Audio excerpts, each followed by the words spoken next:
maxkamadda maanta qaadaysay dacwadan waxa ay gaar u tahay maxkamadaynta ciidamada Uganda ee faldambiyeed ku kaca gaar ahaan kuwa howlgalka ugu maqan dalal ay ka mid yihiin Soomaaliya iyo Koonfurta Suudaan waxaana maanta la hor keenay 17 eedaysane oo isugu jiray saraakiil sarsare iyo askar caadi ah halka midka 18aadna horay loo xukumay dalkana looga masaafuriyay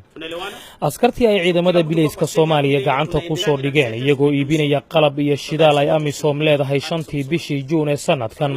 tiradoodu waxa ay ahayd 5 askari oo kaliya laakiin kiiskan waxa uu lugaha la galay tiro inta 3 laab ka badan sida uu sheegayo gudoomiyaha maxkamaddii maanta dacwadda qaadaysay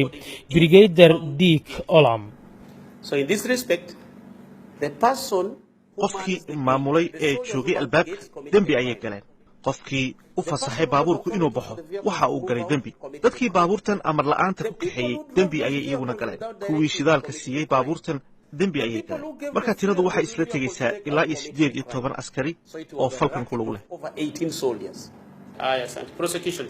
sarkaalkii ugu sarreeyay eedaysanayaashan oo dhageysiga dacwadiisa lagu bilaabay maxkamadda ayaa si fudud u qirtay dhammaan eedaha lagu wajahay hase yeeshee wuxuu maxkamadda ka codsaday in ciqaabta loo fududeeyo isagoo sheegay in 2 xaas oo uu lahaa ay ka wada geeriyoodeen haatanna uu gacanta ku hayo carruur rajaa waxaanay maxkamaddu ku riday sanad xabsi ciidana iyadoo sidoo kalena garaado laga nusqaamiyey sida uu gudoomiyaha maxkamaddu ku dhawaaqayo.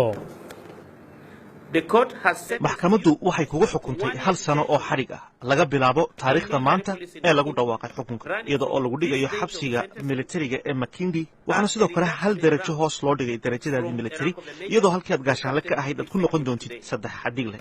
eedaysanihii 18aad ayay maxkamaddu xorriyadiisa dib ugu soo celisay kadib markii uu ogolaaday inuu markhaati isku bedelo isla markaana uu runta ka sheego wixii dhacay.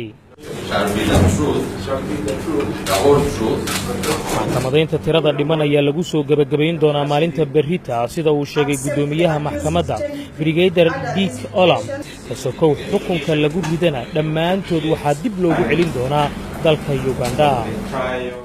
garyaqaankii maxkamadda hogaaminayay waxa uu bilowgii dhageysigaba sii sheegay in maxkamaddani ay tahay mid Uganda u gaara si dhammaystiranna uga madax bannaan amisom iyo dowladda Soomaaliya.